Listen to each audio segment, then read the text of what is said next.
Concerns about the potential for avalanches with considerable risk across northern Utah. And tonight, news specialist Andrew Adams has a very unique perspective, as well as words of warning from an avalanche survivor. Well, the potential for hazardous conditions is going to be out there. Avalanches can be very deadly, obviously.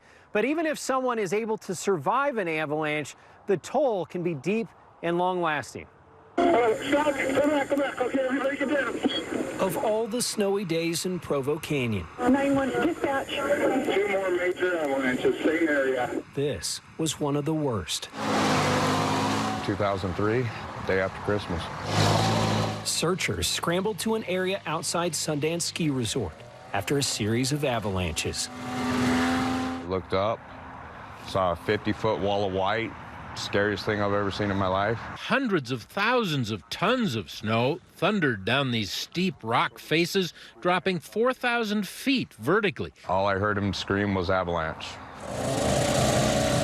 A group of snowboarders was buried. Still missing are 20-year-old Rod Newberry from Pleasant Grove, 18-year-old Adam Mers, and 19-year-old Mike Hebert. And the last thing I saw was staring into his eyes, and then it was a complete washing machine.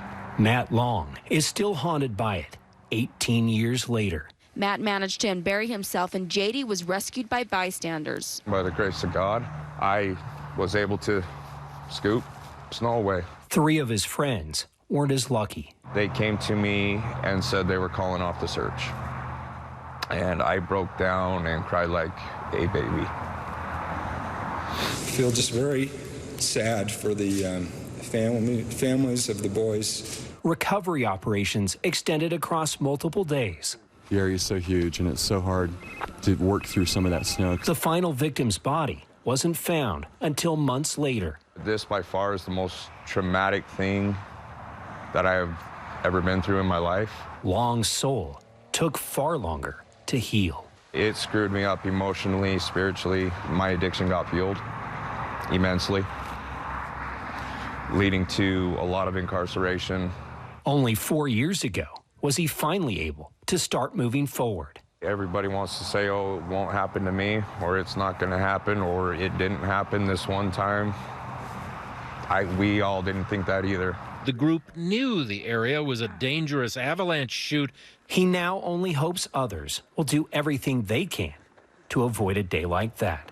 It changed my life, family's lives, friends' lives in an instant. Long says if anyone is heading out to the backcountry, it's important to make the right investments. That means knowing the forecast, knowing the terrain, and making sure you have the proper gear. He says beacons would have probably made a big difference on that day in 2003. In Provo Canyon, Andrew Adams, KSL 5 News. A good warning. Thanks a lot, Andrew.